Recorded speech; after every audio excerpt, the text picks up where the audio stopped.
Prepare yourself for a perfectly outrageous podcast. Eli Zaret went up there last night and said what every American feels, that he's tired of all the bull. ML. We're talking about putting a manifestly irresponsible man on national television. I am not putting Eli back on the air. It's not your show anymore, Marc. It's mine. I got a feeling I'm being made. You are. Got to warn you, I don't do anything on my first date. We'll see. You asked interrogative questions around my face. It's gone. What are you doing? That is not paid for by them. That is paid for by the people of Detroit. You might be qualified, ML. I'm not qualified for this job. Let me tell you something. You want to go right now? Okay? You want to go right now, Hey kids, it's your old pal ML Elric, feeling like I got beaten over the head with a football helmet, but I have not hired a lawyer, and I will continue to press on towards glory. Unfortunately, Too soon. Mark and Shawn are here to impede that progress. It is too soon. Is that why there's an auto-fellatio device next to me? Is this your way of projecting or deflecting or whatever it is you're going to do for the next hour? I assume you brought it in because it doesn't plug into the lighter in your car, and you were looking for some sort of help? My car's not... by the way, is that your Riviera out front? It is. Nice car. So you were the one who would have the lighter in the car. I just want to... I not only have a lighter in the car, I have lighters for each of the passengers in the back seat because it is... So everybody can have their own fellatio device. Maybe a smoke afterwards. Can I just pull the curtain back a little bit because we honestly... Eli, thanks for coming in. By the way, if you had a concussion, you might have called a lawyer, but you didn't get a concussion, so that's why you'd lay back. That's right. I just want to say right before we started, ML did the rundown exactly how we're going to do it, and then there's a shiny object in front of Shawn. He just goes his own route. That's right. Well, because while we were doing the rundown, he was looking for a power source for this inappropriate device that he's brought in here. And at the end of I the have not early brought Christmas that in. present. Where's it from, Mark? Give us the backstory. From Autoblow, autoblow.com. And who ordered it? Eli? It was sent to us because the fine I was trying to figure out what it was. Can I see that, please? Yeah, you sure can. It should be plugged in. Give it to if Mike. you He wants to give it a I whirl see. right now. So you just put it right in there. Oh, my goodness. Put what in there? I assume your... Unit, yeah. Yeah. Mike doesn't need one. He uses the show to do the same thing for himself. Yeah. ML also- since you're listening, Mom, I just wanted to say thanks for tuning in. I see how it goes. You're going to use the mom to try to shame me. That is just No. typical. What should shame you is you're asking, does this thing have a smaller diameter? Why would I be Does this worried come in about a kid's size? that? Why would Thanks, I be Mom. worried about that? The problem with the Spartans is that they worry too much about that. But we'll talk about that later, right, I Mark? just want to say, too, after the rundown, ML goes, anything anybody else wants to talk about? And Shawn just goes, Saturday. It's like, were you not listening? No, that's all we're going to do. Well, Eli's got a documentary, and also Saturday. Eli's going to weigh in on that. What's that? Oh, what happened last Saturday? Yeah. If you put that together, Mark, maybe what Shawn meant was I want to talk about next Saturday, and because of this device, it's going to be the greatest Saturday since his days as a roadie for Scratch Acid. You can have that one. So what are all the little dials on here? Is this for faster or slower? Tighter, looser? I don't know. There's the instruction manual that is way too large and comes in multiple languages. And is that a man's lips or a woman's lips? I can't tell. It's whatever you Well, want. it's ambidextrous. Yeah, right? we don't discriminate. We don't care which bathroom you use. I thought only the Drew and Mike show went into the X-rated material. Well, if you put it in front of Shawn, though, he'll just talk about whatever. Well, that used to be the case, but In fact, I got to take my shirt off. It's getting a little hot in here. but Sean, Just don't take your pants off. He's putting a treat in front of a dog here. He now wants me to talk about the lube that comes with it that he just set in front of me. Told you, put anything in front of Shawn, he'll start talking about it. this is what happens when people from moralless liberal enclaves like Ann Arbor come into a show and start trying to denigrate the values that have made this country great. Yeah, that's it. Oh, please. Thank you, Eli. And You know what, Sean? I mean, ML. and Eli knows that if I could get 14 dolphins to agree with me, we'd be just like humans. I might have gone to state, too. The problem was my SAT scores were too high. Otherwise, I could have shared all this stuff with you. There it is. I've heard that joke so many times. right. I have to question how high your SAT score is because you may have just memorized one line. You were there the other day. That's true. And I laid it at the And last year, and well, you remember Dan Fowles, how he'd always come in and say the difference between Michigan and Michigan State is in Michigan State we milk the cows, and at Michigan they date the cows. And he'd get up to say that at every one of these luncheons. And I interrupted him and said, "It can't be the same line." Exactly. Okay? Well, I'm getting up next year. I'm invoking the Eli rule. Eli, aren't you impressed with Mike though that he's representing Michigan State? He's got the logo on today. After what happened Saturday, he's not backing down. No. That's it. Now I always wear the gear, and it only takes 300 Spartans to stand against a bunch of Mesopotamians or Polynesians or whoever it was who was messing with them. You saw the movie, right? Yeah. That was a documentary. Oh, I thought you were talking about. Speaking of documentaries. Oh, you want to talk? Okay, want to do that first? Yeah. You want to talk about? Well, first we want to thank David Hall, Hall Financial, and Luke Nowacki of Pinnacle Wealth Strategies for making everything that comes after what just happened possible, because they don't want to have anything to do with the first 5 minutes of this show. No decent person does. But we're going to tell you in a little bit about how you can save a lot of money by doing business with both of these fine gentlemen and their businesses. We're going to talk to Eli about his Channel 4 documentary. I haven't seen it, but I understand somehow I was edited out of it, which Eli's going to have to explain that, because my blink of an eye there was one of the nadir of journalism at Local 4. And after that, we're going to talk about our take on the big game and the big brawl. Or was it?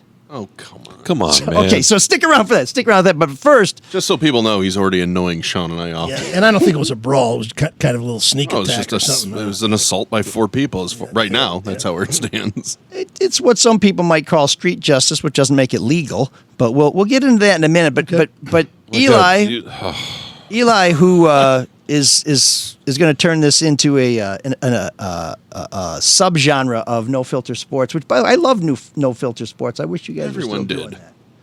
Yeah, that's a long story. But anyway, so no, it's not. You just don't want to tell it. And just for anybody listening, you should know Denny McClain does not work for Pinnacle Wealth Strategies, so you can call them and not really have to worry about that too much. So Channel 4 was the first station in Detroit. It was the 10th in the country. Owned by the Detroit News, wasn't it? Owned by the Detroit radio News. station? Right. There were a few in New York, a few in Washington. Trying to think where else. Maybe 1 or 2 in Chicago. So this is the 10th station. The next year in 48, Channel 2 and Channel 7 began. So Channel 4 was the first. This is the 75th year. And it's an interesting arc to the story.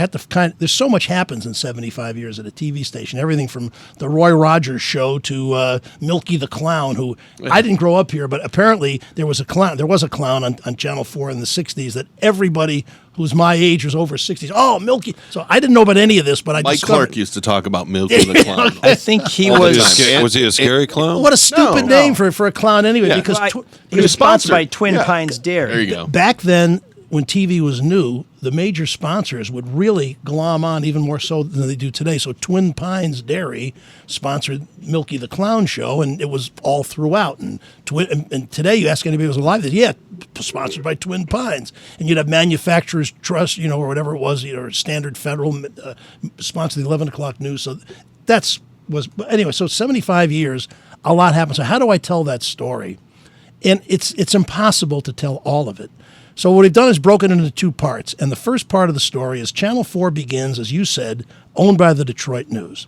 They also had the first radio stations in Detroit, WWJ AM and FM. So now television starts. So here you've got this news powerhouse. Detroit News, one of the biggest papers in the country. And you've got the 2 radio stations on TV. But at first, they didn't do news on television. It didn't make sense. Why would you do news on TV? You got the newspapers. You got the radio stations that have these staffs. And so at first, a booth announcer would kind of read headlines. Then Channel 4 got into the news and blew away the competition because they had the power of the news behind them. They could do a better job because they had the personnel. And there was a lead anchor named Dick Westerkamp. Oh, great name. He was the icon. So to make a very long story as short as I can, for the first 20 years, Channel 4 dominated the market. Now, 2 and 7 had some great performers. They had Soupy Sales on Channel 7. Channel 7 had Robin Seymour with the teen time. They had all the musical guests and everything. But Channel 4 won in the ratings because the network had iconic shows from the 40s where they had Milton Berle and the Texaco Star Theater. And don't forget, there's only 3 networks, so 100% of people that watch and the TV, Dumont. Yeah, well, Dumont kind of, in fact, I think Channel 4 started off at Dumont or did some stuff with them. But see, 100% of the audience was watching 3 stations, basically. Yeah. So a station could get 40% of America watching, and the others would have. So, of course, that's changed a lot. But so Channel 4 dominated. But then, in 1967, their conservative ownership, the Detroit News, when the quote-unquote riot began, that, by the way, our legal team, we can only call it a civil unrest, but the riot began. Okay. And so Channel 4's conservative management said, who was going to sue over riot versus whatever? Well, whatever. In any case, so it was all about keeping their viewers comfortable and not feeling like that there's something scary out there. Well, and they did have Count Scary later. But it was a lot of conspiracy theories too. Like there was communist infiltrators were the ones that stoked the black population to do this. This sounds so familiar to it's Antifa, right? Antifa, right. So they downplayed it. Whereas Bill Bonds, by the way, who was, as you know, the most dominant news person in this town for decades, had tried 5 times to get hired at Channel 4. He was a good radio reporter. He got turned down every time because they said, we're number one. He's young and energetic. We don't want him, too many personalities. So he goes to Channel 7. This thing happens, and he says, holy shit, this is a big story. We're going to break in. We're going to go cover. You got Jim Harrington talking to rioters. So they did a great job in Channel 2, which tried to pretend it wasn't happening. They were going to call it. They said, Kavanaugh, the mayor, called him and said, listen, just call it a disturbance. We're going to get it under control in a couple of days. So Channel 4 downplayed it, and they lost the trust of the audience. And incredibly, in a 3-week period, they went from number 1 in news to number 3 in news. They lost the trust of the viewers. I think before we move on from Channel 7, I think back then, Jerry Hodak and Eric Smith were street reporters. I mean, these guys who you got to know as sort of the friendly feature guy in the morning and the trusted weatherman. Channel 7 was all in. They were either radio reporters for like CKLW or for Channel 7 at the time, but there were reporters who became icons in this city for other reasons who were in the middle of all of that. And, which... Believe me, when Mickey Lolich is sitting on a roof with a rifle, you know that this shit is real. Well, so Channel 4 paid the price for that. So they go into a long, long decline.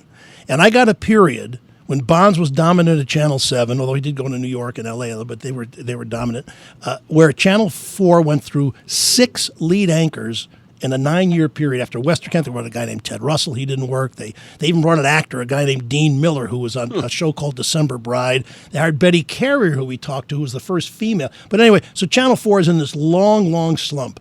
When Post Newsweek takes over in 1978, they swap stations because the thought was the FCC was going to limit how many media entities a company could own in one market. Yeah, and newspapers couldn't own other news outlets. As it turns out, the FCC they never did go through. But before that, so they swapped the WWJ before and for the Washington Post station in Washington.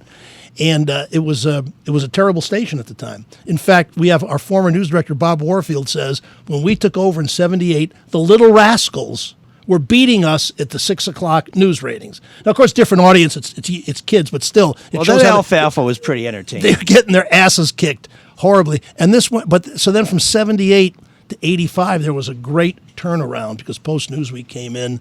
Mort was getting killed at first. We got the free press just ripping him, carpetbagger, outsider, not from here. Came from Philadelphia, and kind Chicago, of a big voice, stiff anchorman. What do we need him for? And they tried various anchors with him. Nothing worked.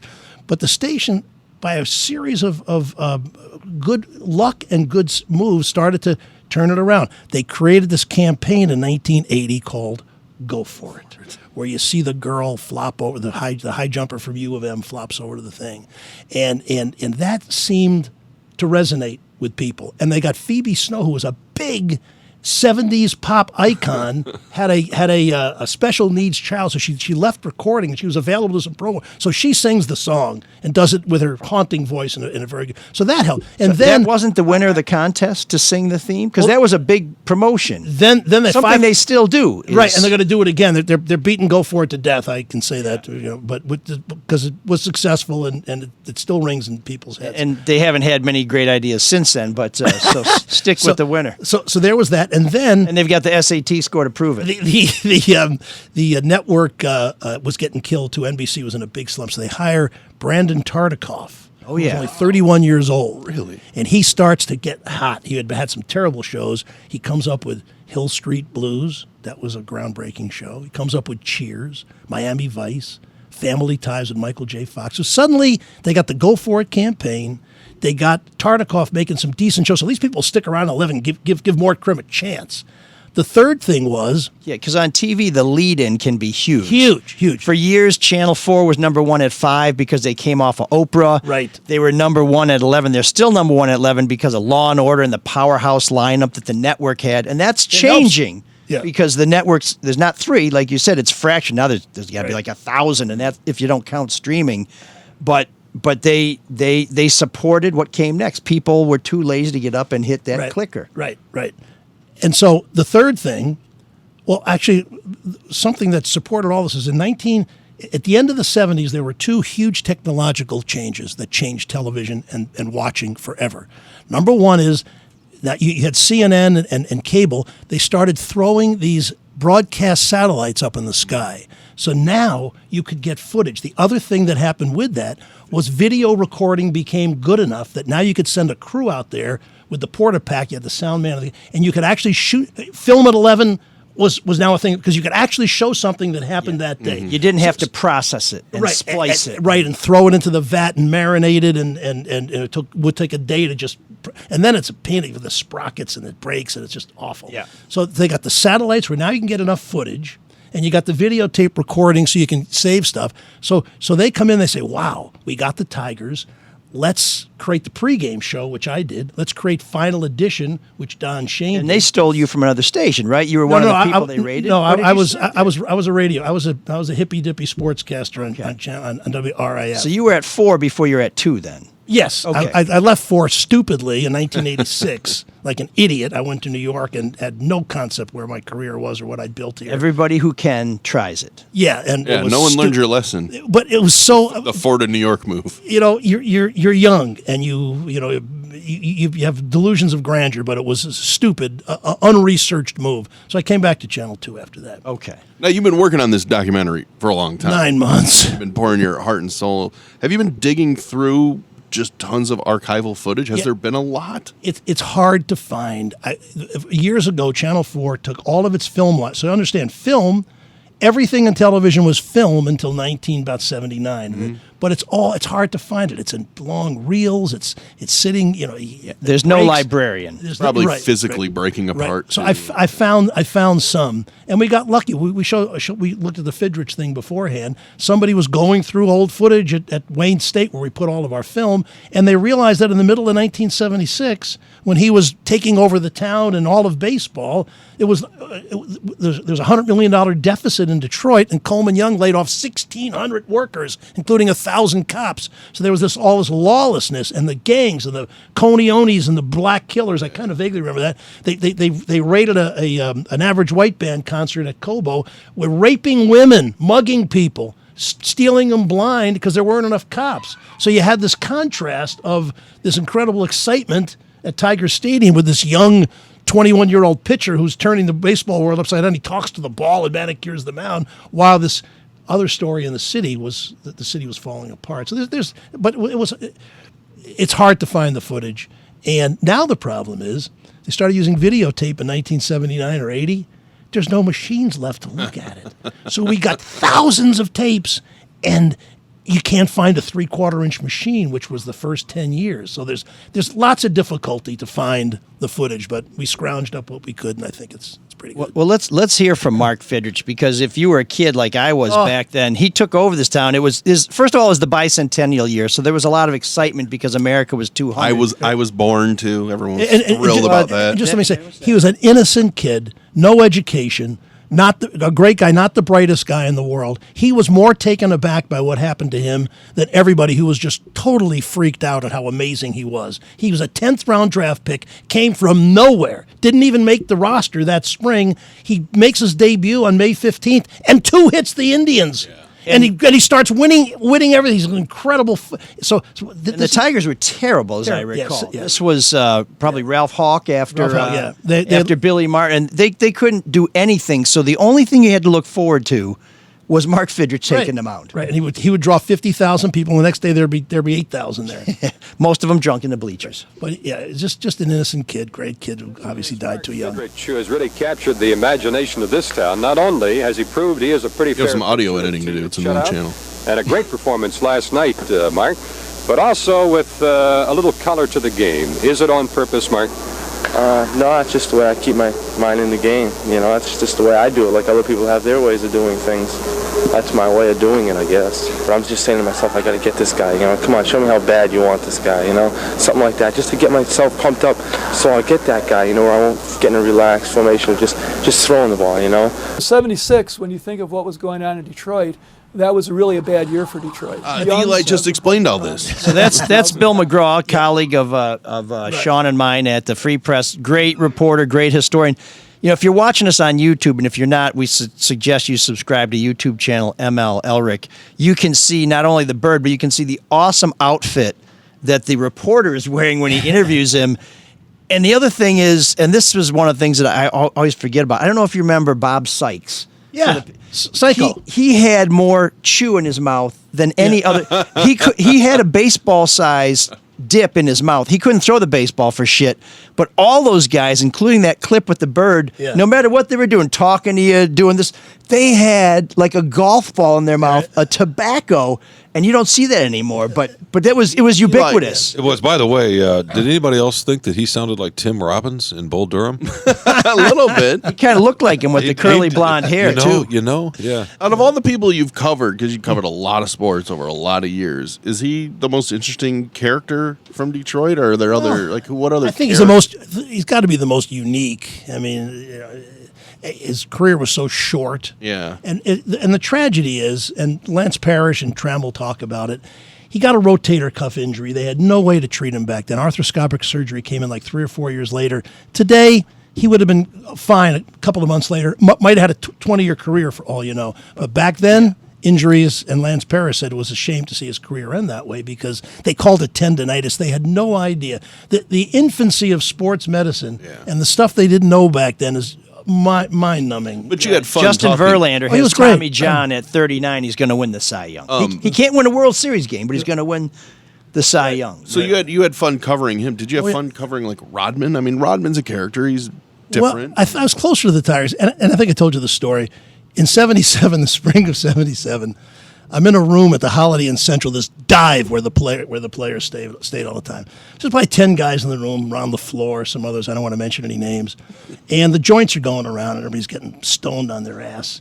And suddenly, I'm alone in this room with Mark Fidrich, who's this international icon now. And I'm saying to myself as my head is like spinning around, that here I am, shooting the shit with Mark Fidrich, who's not a very bright guy. We really have a lot to talk about, but let's just say guileless. Yeah, let's be kind. It was unsophisticated. So he was just a good guy, innocent as can be. Bad SAT score. He probably never got through high school, but couldn't spell SAT. A sweet guy, and it's really a shame. It was such a as Joe LaPointe says in the thing. He was like a candle in the wind. You know, suddenly he's there and poof, he's gone, and it was just a sad story. But as Gibson says in there, he was the start. I mean, they all came up together. Bill LaJoy, the general manager, drafted them all in in 74, Lance Parrish first round, Fidrich 10th. 75, you had Lou Whitaker, Alan Trammell, Jack Morris, Dan Petrie, Tom Brookins. They were all drafted in this little window, and they all became stars. And he was the first, and unfortunately, he wasn't there at the end. And Steve Kemp, one of my favorite players of all time. People forget about Kemp. He was drafted, that's right. He was the first pick. A beast. I used to see him run through the stands for foul balls. He was great. Which in Tiger Stadium, the foul territory is 2 feet. So, and you went through the bullpen to get there. You know. In fact, they traded Kemp for Chet Lemon in 1981, and I came on at Channel 4. I was just starting, and I compared it to the Keene for Colavito trade, which was the biggest in Tigers history, and got ripped for that because you can't compare Chet Lemon and Steve Kemp to that great trade. But it was a moment, and Lemon stuck around and was a star in '84. Yeah, and good buddies with Whitaker, and as you pointed out before the show, there were not a lot of brothers on the Tigers back then. No, very few. It was LaFleur and Whitaker, and it sounds like they could be not more disparate characters. No. One was a grizzled ex-con veteran, and one was an innocent kid from Martinsville, Virginia. Eli, can I ask you, do you miss those days when baseball was that Absolutely important to our culture, and because it's just not now in the same way. You know, I watched that documentary, and that's what I think about. It's just how much it mattered then in a way that it just doesn't. Well, I think baseball, first of all, was the sport. The NFL didn't get big until later. The NFL didn't merge until 1970. Didn't have the Super Bowl to the end of the 60s. The NFL was kind of a Fleabag lead. When Pete Rozelle, his first national contract with CBS in 1960 was for $14 million a year. So the NFL was still hadn't exploded yet. NBA was a Fleabag league.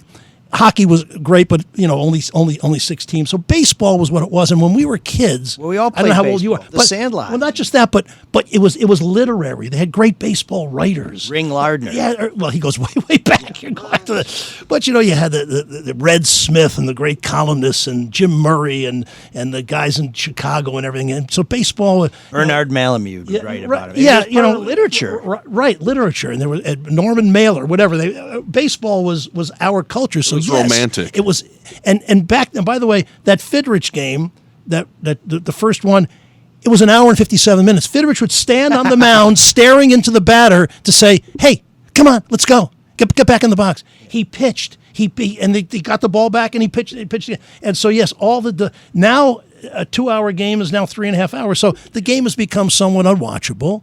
There's so few balls in play. It's either a strikeout or a home run. So baseball has let itself, I think, become really shitty. But I agree with you. Back then, and still to this day, even though of all the bullshit in between, I think the Tigers and Lions are still, if they're ever any good. The kings of the market. This town? Oh, by a mile. Now, do you miss those days when you could get high with the players or hang out with the players? I mean, because now I got to do it by myself. Now they don't even want to talk to people. Well, I don't want to get into drug use. Really, but I mean, we all. Well, those of us who read about baseball, they were a lot less you're like retarded. going on the train. Yeah. They'd hang out on the train and play cards, and they'd be on the planes. But you could actually hang out after a game with these guys. And you they trusted me. With them. Yeah, and they trusted, yeah. There's no social media. You didn't have a phone where you're getting whatever, where there was. Now, did they trust you because things were more casual or because they knew you weren't going to blow them up? They knew I was going to blow them up. I was their age. I kind of came up with them. And I was on, don't forget, I was on. So they didn't hang out with Al Ackerman? No. I was on FM radio. And to me, although the TV guys were okay, to me, the antithesis of everything I was about was WJR. Because I was the establishment. FM radio, rock and roll, Jimi Hendrix, We saw your hairdos and your glasses. Yeah. And so counterculture. And so maybe I could relate to the players a little bit better, but I don't know. So you don't think that was unique? That wasn't a sports writer thing so much. It was a Eli Zaret. Well, I think other guys had other players that were their friends, depending on the lifestyle that they shared. Does anybody have anything like that now? I don't think so. Ask him. Sean. I mean, he covers sports. It seems to me there's a great distance now. Oh yeah, there's just too much money at stake, and a lot of the players are their own corporations, right? Especially star players. They don't need you anymore. No, they don't. And not only the combination of that, the money, the social media, they have their own platforms. A lot of them have their own podcasts. Their brand. You're right that they don't need them anymore, but I do find it really fascinating how the NBA uses Adrian Wojnarowski to get messages out. Yeah. And no worse example. Well, that's not the NBA as much as that's agents. I mean, most of those sources are agents. He may have some. I mean, he's got general manager. A worst example of contacts that is Adam Schefter, who will carry the water for any agent in the NFL. I mean, think about it this way. You were talking about what baseball used to mean in the NBA and the NFL. And speaking of the NBA, I was at the Pistons-Warriors game Sunday night. I went from the Lions-Dolphins game right over to the Warriors game. Like Phil Collins. And I'd forgotten a little bit. Right. I'd forgotten Deion Sanders. Also bald. What it was like. And this town has forgotten a little bit, too. Buster. Older people still remember. But I'd forgotten what it's like to walk into a full NBA arena. Little Caesars was full because of the Warriors. With a star that transcends the sport. And there are only a handful of them. And Steph Curry. And the buzz in that arena, right? And every time he caught the ball, the reaction of the crowd and the oohs and ahs. It was just... Yeah. That's, for me, how baseball was when I was young. Now the Pistons don't do that on by their own right now. They might with the young guys if they get better. But that kind of connection and that kind of buzz. Have you considered it was your presence that may have put a charge? No, it had nothing to do. But you know what I'm talking about. That was sort of rhetorical. And there's an intimacy. It was understood in the arena. It was obvious. Basketball that's just star power. That's part of it. I always wondered why Tiger Woods was not the most lovable type of character. He's kind of distant and all that, but people loved him because they could witness greatness. And they just want to be there when something happens that say, I was there that day. It's this vicarious thrill to be a part of something. That's the whole image of sport. The whole thing is arbitrary. The bases don't have to be 90 feet. There doesn't have to be 11 people on a soccer game. They don't have to be the same size now, right? And yet, these are the fictions. These are the fictions. We take this as being important. Yeah. When it really isn't important. It's the importance that we give to it. It doesn't. You say 1 billion Chinese don't care who wins this game over here, but we make it important because that they do now, right? Well, LeBron cares what the Chinese think about it because he'll criticize. But they do now. But real quickly though, to your point, you're right. There are fictions, but it's just to me what sports is more than anything else is at that level. You're looking what human beings are capable of, what the body, what movement and grace. What we're capable of, right? Can we get below 4 minutes in a mile? Can we get below 10 seconds in 100 meters? Or ask him because he was at the game. Brandon was at the Michigan game and got a field pass. And I tell people everybody ought to be able to stand on the sidelines at an NFL game, unreal, and see what speed and power and collisions are all about. Unreal. You say, how the hell do they survive any play? It's unreal. Yeah, I think sports gives. And this kind of segues into last Saturday. I think in general it gives people, because human beings are very tribal. I mean, we kind of alluded to that earlier. And it gives you an identity to surround yourself in, especially college sports. If you went there, it's like, that's my school. Absolutely. But that's even why I don't like sports, the Lions. I can opt out of that tribe, but the Spartan tribe I picked. I'm stuck. Well, the tribalism is part of it. But to your point, what you're saying, you remember when Jordan came on the scene, we hadn't seen anybody move that way, right? And that's fundamental to the whole country. It's not tribalism. And not Dr. J. Everybody pretends that there were no graceful, amazing baseball. No, Dr. J was like that, but Dr. J didn't have a left hand, right? But Dr. J influenced Jordan, who influenced others. Right. I mean, now you see a shortstop. They both had a big impact on my game. You see a shortstop go in the hole and slide to get to the ball. They didn't used to slide to get, but now it's a faster way to do it, and so they mileage. But the other thing that I thought you were getting at was that we're never sure where he's going. Was that? I just know he ruined my perfect segue into the next segment. People don't necessarily appreciate the skill level because they're not there to see it that up close. Oh, sure. I would stand. I remember when Trammell was the manager and Parrish and Gibson were his coaches in the early 2000s. And I was on the field before the game, and Tram and Lance are just having a catch. They're 40 feet away. The ball is going. I mean, they're throwing it so hard. How can you even react? Because it's and they're just they're moving. Better yet, stand in a batter's box and watch a fucking slider come in. I had Jack Morris once throw me a fork ball in spring training. There's no way anybody in the world could ever hit that ball. It's impossible. No, it's mesmerizing. It is. I used to watch Jeter and Rodriguez play catch when the Tigers were playing the Yankees in the playoffs back in 2006 or whatever it was. And you're on the field watching that back and forth. It's absolutely. I believe it's mesmerizing. I believe it's the least appreciated skill in sports is how hard they all throw the ball. That's true. The guys in the outfield that are throwing it on one hop to the plate, that is beyond imagination. Yeah. No, we had seats behind third base at Comerica Park. And one of the most beautiful things you could see is Brandon Inge release the ball because it would look like it was going into right field, and it would just turn, almost like it followed the infield and snap right into first base. It was just I've never seen a ball move like that. It just watch a guy from third and see that ball barely. When I watch Brady throw a pass or something, it's the same thing. He threw it 30 yards and it was never more than 8 feet off the ground. Yeah. It's incredible how hard they throw it. But anyway. Anyway, sorry to make this about poetry. Very quickly, though. Very quickly. None of that shit even rhymed. Very quickly, tell us about the second half of the documentary. Well, so you talk about Channel 4 Sorry, Mark. running the table in the dregs, starts to crawl out. you said that you approached the story in two parts, and this is Friday. This Friday is the at first 9 o'clock. 9 o'clock, yeah, on Channel 4. The first part, which is the first 40 years of the 75 years. There's just like Ken Burns took 10 episodes to do baseball and 8 episodes to do the Civil War. You can't do a 75 years in one episode. It just wouldn't fit. It would be so. This follows through from the rise of Channel 4 to the awful tumble that put them in the basement for almost 15 years, to the way that they rose back to the mid-'80s. And then we end this one by talking about what happened next. I left. Bernie came in. They had other reporters. I came in and left. Nobody noticed it, but I was there. Brief cameo at the station. I forgot to flush. That's how they knew I was there. So it kind of, part one ends there and then teases part two. Okay. And you worked on this for 9 months? 9 months. This is a paying gig, right? Yes, it's a paying gig. Okay. So it's going to have a happy ending and Channel 4 wins. But they are actually doing very well in the ratings. And they do have a pretty good team there when Carmen and Mort and then other people. Devin seems to be, I would say, with the retirement of Huel Perkins, he's got to be the dean of Detroit Anchormen now. And by the way, Jeff Daniels was going to voice this for us. And I wrote it for Jeff. I wrote the thing.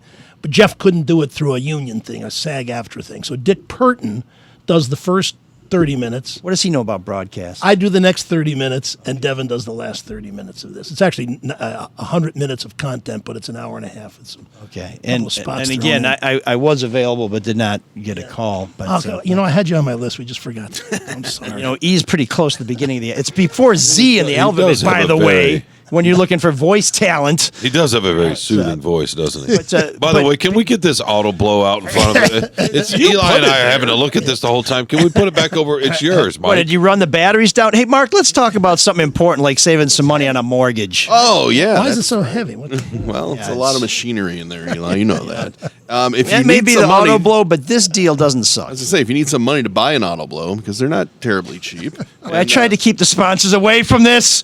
Hall doesn't care what you use the money for. So mortgage rates aren't going down. No, over 40% of Americans Think about it. don't even have five. Sean is figuring it out. You said you don't want to do it, and here you're doing it. Well, you let him eat the damn spot. That's Go the ahead. thing. Yeah, it's like I don't want to yell little sister, but when they start yelling little brother, you kind of get sucked into it. It's not my idea, but I'm not big enough to get out of it. Don't. But the key is not to listen to Mike.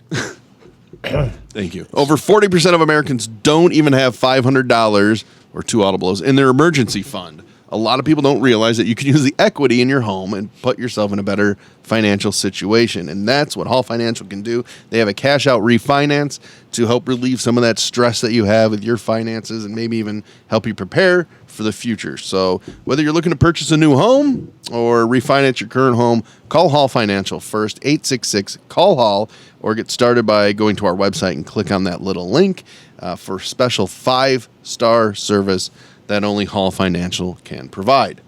Now, with some of that money, too, you can also invest it. And might we suggest somebody? That's Luke Nowacki, our buddy. He's over at Pinnacle Wealth Strategies. He can help you plan for all your financial goals, both today and into the future.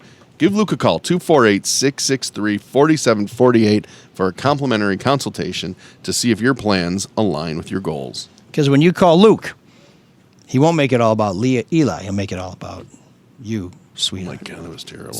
I know, I'm distracted. It's that device. Royal Alliance Associates Inc. Member FINRA-SIPC. Royal Alliance Associates Inc. is separately owned, and other entities and or marketing names, products, or services referenced here are independent of Royal Alliance Associates Inc. So I really am distracted because I'm reading this Unabomber-esque letter from Isabella, who we gave way too much of the show to say way too much bullshit last week, but we are going to get back into this at the back end of the show. This is typically when we're off YouTube, so if you're listening, you'll hear it. If you're watching us on YouTube, we really appreciate it, but there's more to the show that you can pick up on the audio version. But before we get to any of that, we got to go back to what happened at the Big House. I think we were all there. We were. Can I ask you a question, though? Were you watching the game at home? Or Yes. Okay, you were at home. Okay, but did you watch it? Yeah. Okay, so I didn't see the hallway incident. That wasn't on television. Just a quick question. Oh boy, here we go. I'm sorry, Mike. I'm about the auto blow again? No, it's not. You know Sean's going to ask a question because he announces 3 times before he does. Can I just ask a question? I got to ask a question. Here's my question. My question is ask the question. Mark gave this to me, and I want you guys to educate me. Oh my God, I wish I didn't. FAP lube. What is for fapping? Formulated from fapping. FAP. I've never heard this. Really? Explain this to me. Just Google it. Just explain it to me. Is this a Megan Thee Stallion song? It's the sound that is made whilst masturbating. Okay. God, you learned Can you save the filth for the Carlos and Sean podcast? you know this? No, but I want to know who owns this. I want to know who bought this. Who's the owner of this device? And what do you mean formulated for men? Why do men need a different lube? Lube is lube. So again, if you're watching us on YouTube, I apologize from the bottom of my heart. If you're listening to us, at least you're probably doing something else, so this isn't, as offensive. Back in my day, lube was lube. You have the Spartan logo on. Why don't you give your impression His of what day, happened? lube was spit.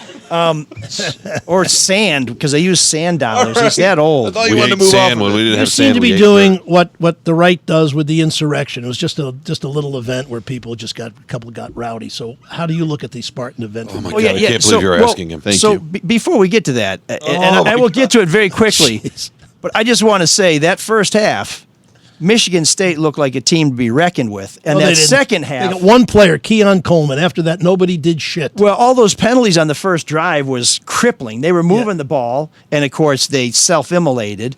And then they Lack of discipline, if I remember. Personal foul. Unsportsmanlike conduct. Well, some of those calls were pretty shitty, but we'll leave it at that. Not on the tackle. Which tackle? That guy's been doing it all. Horst. Oh, yeah. Horst has been a wreck since we got it. Like I was saying, I was trying to get through this quickly. But we had a game that looked like it was really going to be worth watching. That it was going to be a back and forth thing. No, it didn't really. Michigan's off. It was 10-7 State, wasn't? No, was it 7-3? 7-3 State for quite a bit of the first half. Yeah, and then Michigan State, Michigan couldn't score in the red zone. Their kicker, I thought he was going to get 6 field goals the way it was going. It was a pretty impressive performance from a team that's had a terrible defense, where the defense outplayed the offense against a very formidable offensive machine. And then the second half, just complete and utter dog shit. I'd like to ask somebody who knows something about sports what that was, but I only have Shawn here.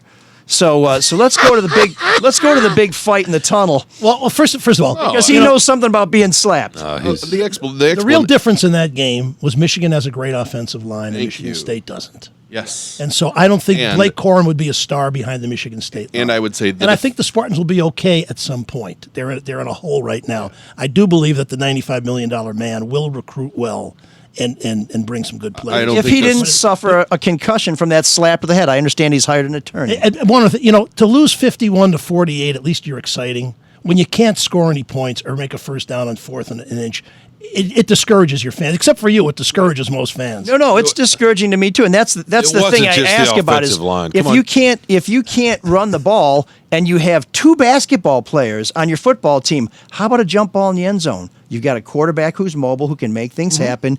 You got a guy in Jalen Reed who's small, who grabs every 50-50 ball thrown his way, and then you have Coleman and Carr. Wait a sec. Let me ask you this.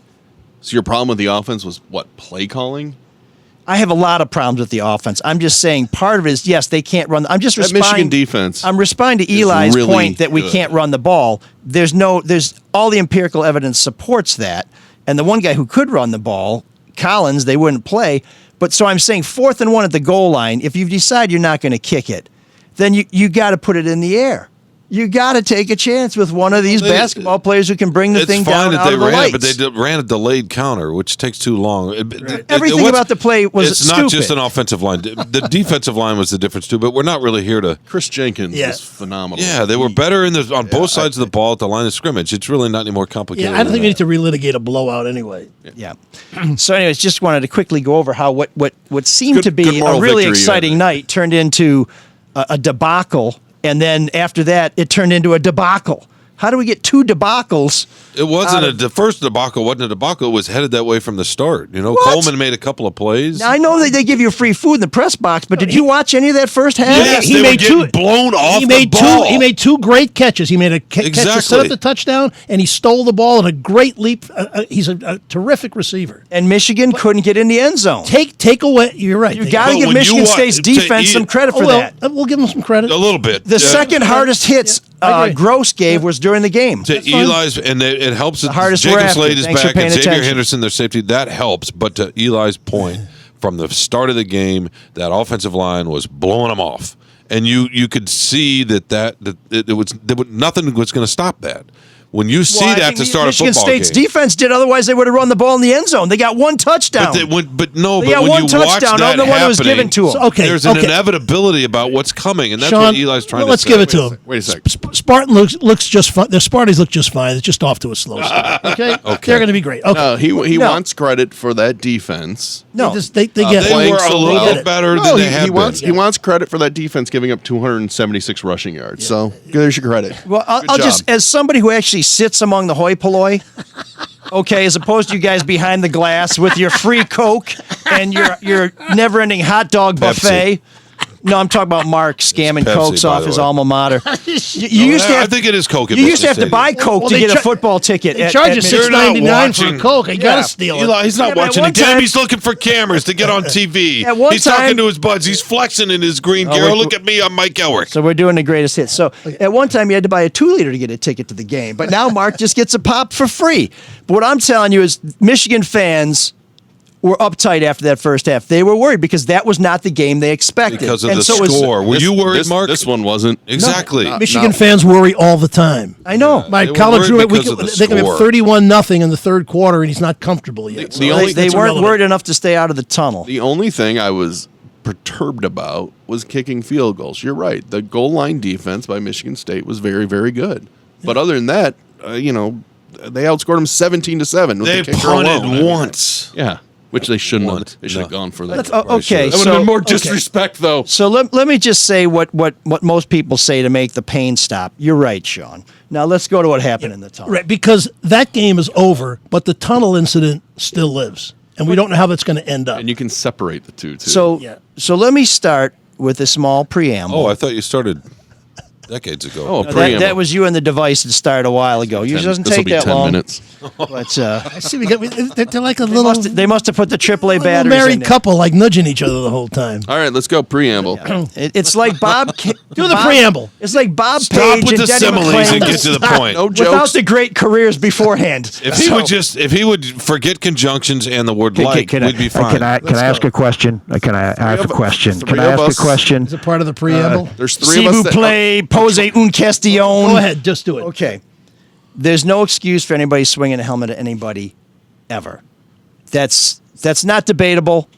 That's not in question. Anybody who questions that or tries to defend it is delusional as well, and should just Unless the other guy swings the helmet first. So that's what we don't know. Well, And Jesus tells us you should put your helmet down and embrace no, it. I'm going to say what we And don't reattach his ear. We don't know what precipitated the attack on the Michigan players, and that needs to be determined. Maybe the Michigan players came up the tunnel and said some inflammatory, racist, nasty, off-color things and agitated them. I don't know. But you're right. The ones who attack, it's just like a penalty in the field. You miss the first guy, it's the guy that retaliates. So we don't know what happened before. Eli, I have a I'm not 4-year-old. defending I have a it. 4-year-old. Not defending it in any way. I'm just saying we don't know the whole story yet. I have a 4-year-old and an 8-year-old, and I tell them, if you're angry, you don't react, you do something else, and you cool off. Absolutely. People need to learn how to react to things. There's no fucking excuse for them beating them up. Right. And don't just stop with the helmet. Let's Include stop the before we fists get in to there that. too, right? Let's stop before we The get cleats. to that. Yeah, and the kicking, the punching, and the helmet. And since you've referenced it about 8 times already, yeah, the guy who touched Tucker on the head is horseshit. And banned from Michigan Stadium. Thank you. Well, That's he what I should was be. gonna say. Good, but that's emblematic of how these things start because the Michigan mentality, the Michigan fan is disrespectful. They try. No, I'm serious. Okay. I'm serious. You don't see this other places. The arrogance and the obnoxious fans and the chance. This predates Mike Hart, but Mike Hart raised it to the pinnacle. Blake Corum threw another log on the fire when he should have been happy to get out of there. How? What did he do? With his bullshit about I see Tuck running and all this other stuff. That actually would have been the story of the night if there hadn't been a fraud. If I was a coach, I would say, you do not say shit about the other coach. I'll talk about the other team. You shut your ass. You run the ball every 3 months. You go to class. Give me a break. You cash your NIL check. Give me a break. One of the things that makes sports fun in general is the shit talking, right? There's nothing. The fans wrong do the with same that. to each other. Yeah, Players do the same, and fans do the same, and that's fine. All that stuff is honestly, I think it's fun. For the most part, it is. I'll tell you what. I went to a high school where one of the big cheers was, "That's all right. That's okay. You're all going to work for us one day." It was a very elitist, a very racist community. And they would say that to other people, black and white, who came to play the games because they thought that their shit smelled like lavender and they were only too happy to rub it on you. And when I deal with Wolverine fans and when I see the shit on social media and when I go and hang out with them, I see the same. We're not talking about the. Okay, first of all, Darryl Rogers. Now, one-on-one, they won't say it because they're a bunch of pussies. But otherwise, you get a lot of that shit. Darryl Rogers was right. He's so full Michigan of are fucking arrogant asses. In fact, I play up the arrogant ass role all the time. It's kind of fun. And Michigan State is always the gentle agrarians who are always disrespected. Not sure about gentle. They're always disrespected. They're just my helmet. They're just trying to get some respect, and you got these arrogant. It's basically true, and we played our roles. By the same token, and I'm not saying this is the case, Michigan State, especially under D'Antonio, who was a brilliant coach, and especially as brilliant, so he would get 2- and 3-star players and coach them up. He would take the guys nobody else would take, turn them into good players. Some of the guys he wouldn't take had criminal records, had all kinds of problems, had a rap the sheet. program fell apart. And so what we're talking about, we're talking about some student athletes, but most people that play college football, most of them may be fine people, but they go to school to play football, not to go to school. We're not talking about students. We're talking, and I'm not calling them thugs either, but we're talking about guys who only play football. That's why they came there, and it is a very violent game. And I would think, because I don't want to get hit, and I don't want to hit anybody on the field or off, that when you spend the game throwing your body relentlessly at other people, getting smashed and smashed, the contact afterwards doesn't seem to be that bad because you've been getting your ass kicked for 3 hours anyway. That doesn't defend what they did, but I think that mindset of being in a violent sport and smashing into other people for 3 hours would maybe lessen your ability to hold back when you're pissed off afterwards. No defense, but I'm saying the fact they're football players, it doesn't really happen that often. And this garbage, like that Michigan's the only school that does it, I think you're viewing it through some very biased glasses. Well, let me let's talk about the fans. Let me guys ask you this. What was the joke you were saying before we started? I don't know. Something about cows, right? I moved here in the 80s, and I've heard that from the start.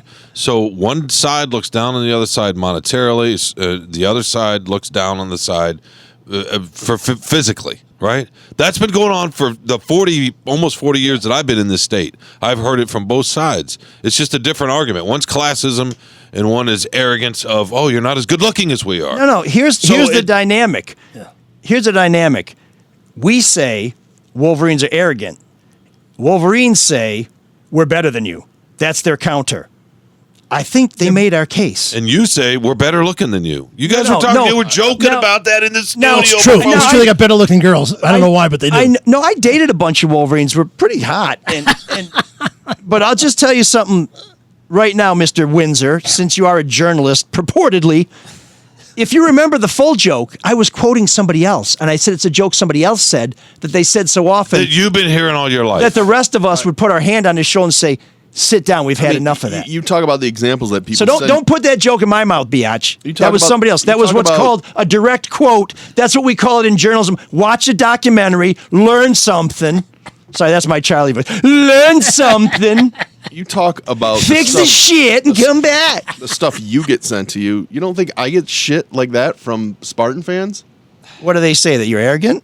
Or that you're not good enough? They can be how many assholes? So I don't want to. No. So the asshole thing. I don't condone any of this bullshit. This asshole stuff. Honestly, I gotta say, do people send stuff to Michigan saying you guys aren't arrogant enough, or we're better than you, like we're smarter. I get a lot of that regarding football, regarding sports all the time.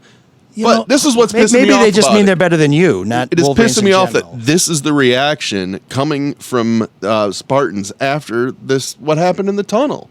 Which is why I preface it by saying that what happened in the tunnel with the helmet is not excusable. But at the end of the day, it ain't the Holocaust. But the fact that you're limiting it to the helmet is ridiculous. No, I started with that. It's called a preamble, which suggests there'll be an amble after it. And one of these days we'll get to the post-amble, but you're still ambling. But it's blown up to this list of grievances, and there's people on the radio talking about how this is all Harbaugh's fault. Oh, that was horse shit. It's total bullshit. And you know what? I can't believe people are defending or making excuses for this when you can see the video, the ABC video. You know what those 4 players are suspended from? One's from California, one's from Georgia, one's a transfer who came in this year. There's no way they're taking swings and kicking because of what Mark D'Antonio said, because of what Harbaugh said 5 years ago. Here's what James, or what Mike Hart said 8 years ago. Here's what James Franklin said. The one tunnel is a problem. It's a problem and has been. To me, you need to read Sean's column. We need to put a policy in place. I did, but it's not the tunnel. But my shit wasn't long enough enough to finish. Your Spartan Stadium has one tunnel. It's not the tunnel. They just need to keep them separate. And to that exactly, point, they need to put a policy in place from a conference perspective, in my mind, that's going to stop. And we're not the first team to get into a jawing match in the tunnel. Well, it's to jawing. me, I want to focus on putting my team into the locker room and not jawing back and forth. And you know what? And here's Harbaugh's response 2 weeks ago. Stop your whining. I've got bigger fish to fry. Apparently not. This was a fish that if you'd fried it, your guy wouldn't have got his fish You see the video fried. of Penn State and Michigan walking up after the game? Wait a sec. Do you see the players sitting there just talking with each other, right? Yeah, I know it's not the exactly. same rivalry. Exactly. And you know They've what? been doing that for 100 years. I hate to use a talking point of theirs, but it's true. People love talking about, this happened against Ohio State, too. It was all jawing with Ohio State. And you know what? I think that's fun. And secondly, if you followed that James Franklin whining quote, they did make changes after the Penn State game. Yeah, I saw the security running toward the camera. That was a great change. They brought more security for the game. In fact, if our running backs moved that quickly, we'd have kicked your ass. And at halftime, they held them off, right? Because a lot of times there's a mixing going up into the tunnel, and they held them off. So why didn't they do that after the game? Jesus Christ, ML. Go ahead. Go ahead. Keep talking. No, go ahead. The fact that somebody like you looking for injustice all over the world sounds like you do today, it's too bad. I'm with Mark. That's great. Full of shit. And I thought Mel Tucker's Some strong language from a guy with a device on his joint. I thought Mel Tucker's response after the game. You get it. How you can take it, right? You don't worry I about. can. You don't sit there and brag. Oh, I dated all these hot gals at Michigan. I didn't brag about You that. just get the auto blow and you go quietly to somebody a corner. said that women at Michigan are not attractive. I said that's not true. They're very attractive. You know what? I just say take the auto blow to the corner and don't worry about it. But go ahead and do your thing. I think I'm going to have you steam it first. But the point is, this was something that could have been prevented. It wasn't, and now by not fucking taking a swing. That's how you can prevent it. No, keep your players out of there. So you have a narrow hallway, and you're going to put 200 guys on there time out. who are amped up. Listen, the adult in the room. I've listened to a lot. You had 4 players on Michigan State that acted inappropriately. Maybe there were more. There were 200 players there. The other 192 acted like gentlemen, I assume. Thank you. So frankly, I'm sorry to see the law enforcement come in. And the only reason it does is because he could be injured. He could have a concussion. There could be some elements of assault there that maybe the law should look at. Harbaugh should shut up about it. Mel Tucker has spoken about it. Let the legal system play with those guys. Hopefully the Michigan players who got hurt can still play. That would be unfortunate if they weren't allowed to, if they couldn't compete. But just separate those 4 guys, deal with it. Let's move on and not taint the entire Spartan program. As I said at the event, some of my best friends, of course some of my best friends are Spartans because we all mix together. Your daughters are Spartans. My That's daughters what are I Spartans. wrote today. Gibby's a Spartan. Kelser's a Spartan. I know. We're going to hug after this. This is what I We're just all wrote go today. listen to some Grateful Dead tapes. We're all friends Jeez. here. We marry Spartans. We have kids that go to school. I didn't marry the Wolverines, but that's fine. Whatever I'm saying, because We work together. We live together. We tailgate together on the day of the game. Were you there last year? We're not going to share that device. So last year, by the way, at the event, at the Paul Bunyan brunch, Connor Cook, great kid, is up in the front. He was fantastic. And so I say to the group, I go, fathers and daughters and sons, and the families intermingle. We're all part of the same thing here. You know, I love my wife. She's a Spartan. It doesn't matter. So on Saturday, we root for a different team. I think that this rivalry is really all about love because we love the rivalry. And Connor Cook looks at me like I'm the biggest fucking idiot in the world. And he goes, no, it's not about love. It's about hate. It's about both, I think. Yeah. But we need each other. The Spartans need the Wolverines, vice versa. It's a great rivalry. We got to separate this ugly incident, deal with it, and not let it paint some type of global picture about what that school's about or our school is about. So here's my issue. Which is what you said in your column, and I agree with you 100%. Very well said. Here's my issue. I think Tucker has handled this right. Oh, you got to be kidding me. His post game? Did you see his post game? No, I saw what he said. Oh, fuck off, man. That post game was ridiculous. What did he say in the post game? He didn't know anything about it. He hasn't seen anything because, you know, it's really hard to find a phone or maybe talk to somebody. Well, I'm sorry. That is just bad management by whoever's handling his PR. I'll just suggest to you that maybe there was shit going on all over the place and he didn't have time to catch up. Like somebody says, hey, coach, you got to get here. What the hell's going on? Yeah. This should take precedence of all the that. way Those guys should say we don't have the information. We need more information to really make a judgment. So everybody, to this Harbaugh point. spoke a lot later, by the way. To this point. Tucker did.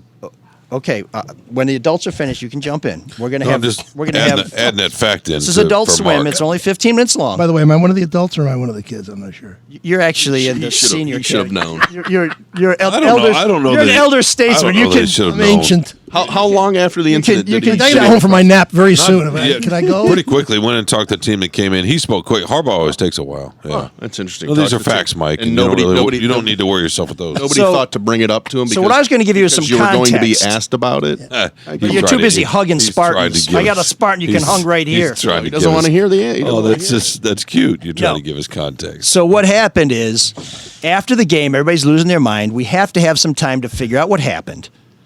People are reviewing this.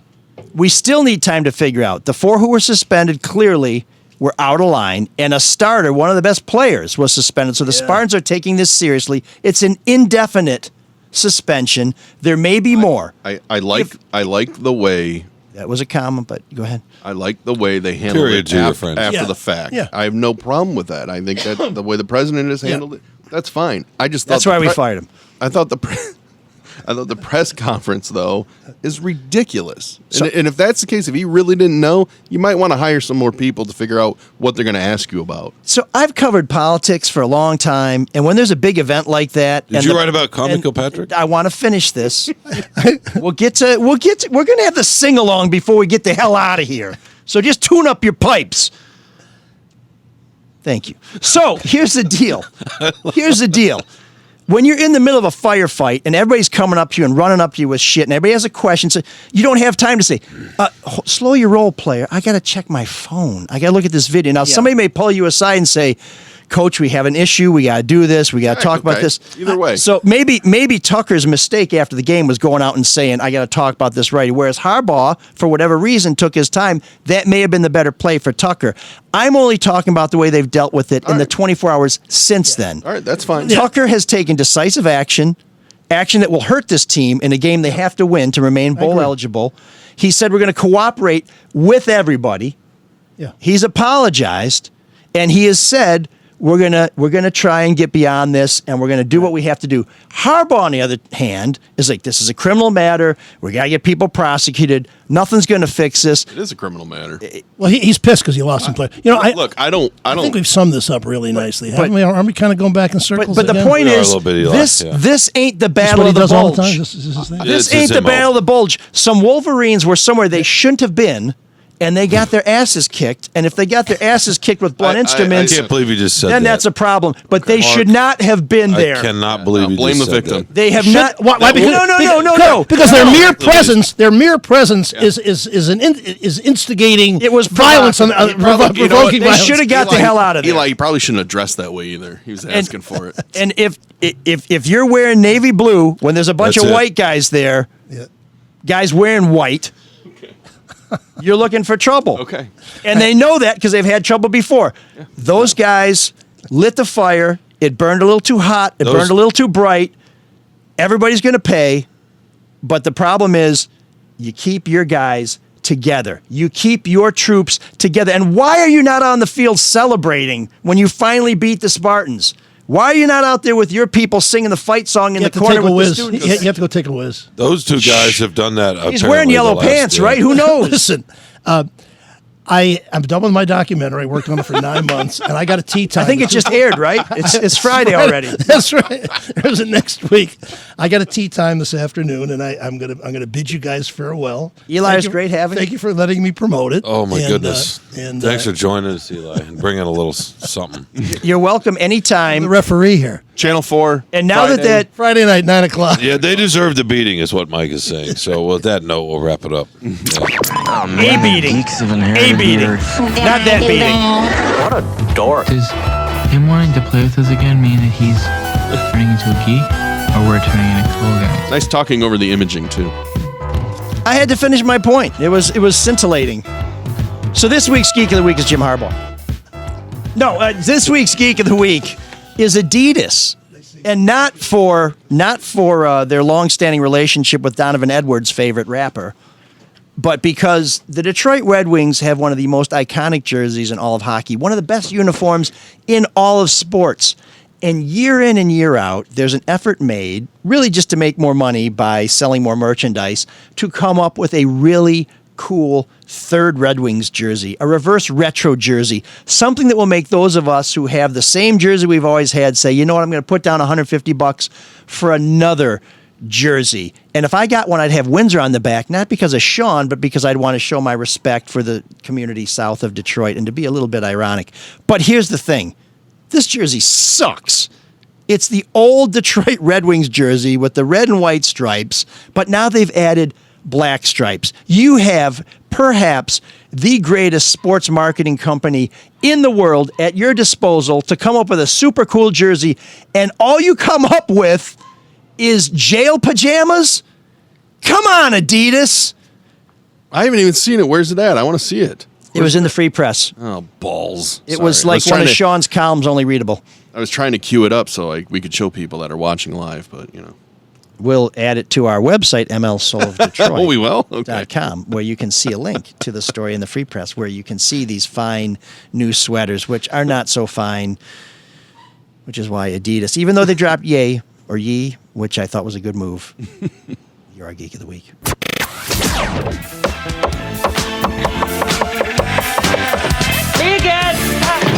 There's an all-night party in room 7609.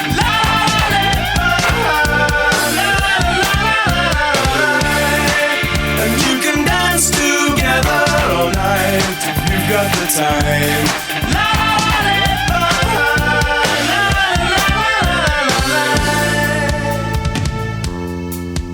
There really should be a policy when the first team that goes in, there is a buffer, Jesus. Franklin said. If not, this team starts talking to this team, they start joining back and forth, and something bad is going to happen before we put in the policy.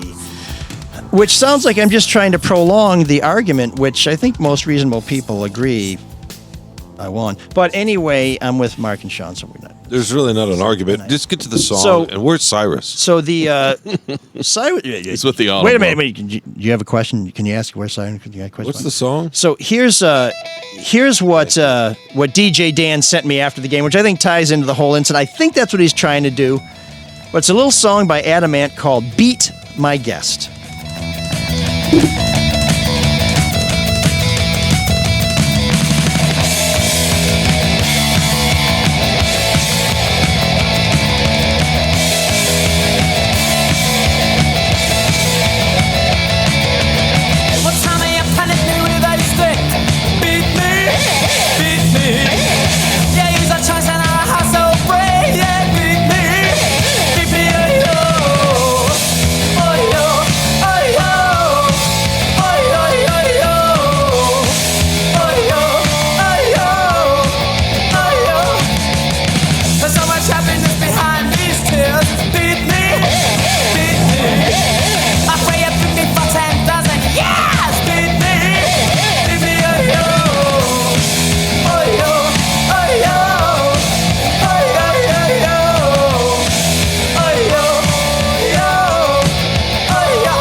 make me bleed. Beat me, oh yo. Oh yo, oh yo. Oh yo, yo, yo. Oh yo, yo. Oh yo. Well, use a chain or a cricket bat. Beat me, beat me. A good beating's anywhere inside. Yeah, beat me, oh yo. Oh yo, oh yo. Oh yo, yo, yo. Oh yo, oh yo. Oh yo, oh well now I'm like a blue. Baby, I love you.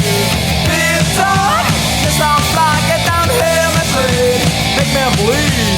Beat me, oh well now I'm like a blue. I love you. Beat on, just on fly, get down here and bleed. Make me bleed. Beat me, oh yo. Oh yo, oh yo. Oh yo, yo, yo. Oh yo, oh yo. Oh yo, yo, yo. Oh yo, oh yo. Oh yo, yo, yo. Oh yo, oh yo. Oh yo,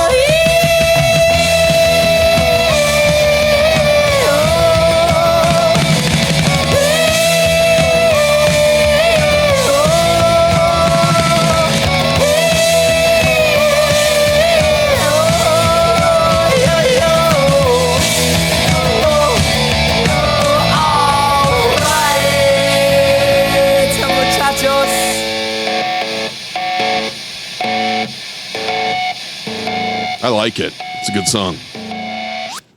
Shawn, I enjoyed that. Yeah, what's next? are you talking to me or that device? Well, yeah, this only can do so much, right? So, you give us can't tickle you on the great song. backside or anything. Thank you, Dan. That was a good. Although I have to complain Of course you do. that Dan, No, you don't. Dan was the linchpin of my plan on Friday night to go to the Halloween party at the City Club, Were which you going had to to go have as the auto been. blow? No. I was going to put on my Devo costume. That's right. You told me that.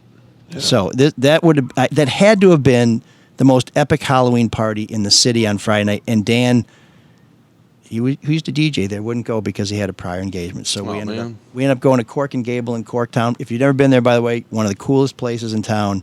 And then after that, we went to Abix, one of the oldest places in town, and still had a very pleasant Friday evening, all of which was ruined by my Saturday evening, which started off very convivially because contrary to what you may believe from some of my on-point ranting, I do have a lot of friends who are Wolverines, and I really enjoy going to Ann Arbor, and I love it when the Wolverines come to East Lansing because there's a lot of nice people there. Well, the truth is, and Shawn's column was on point. We do love each other. We do. I mean, even though there's a lot half of us are arrogant pricks. There's a lot of fighting on social media, and it is hard to know. You know, Graham Couch and I, he was on the Free Press Sports with Carlos and Shawn.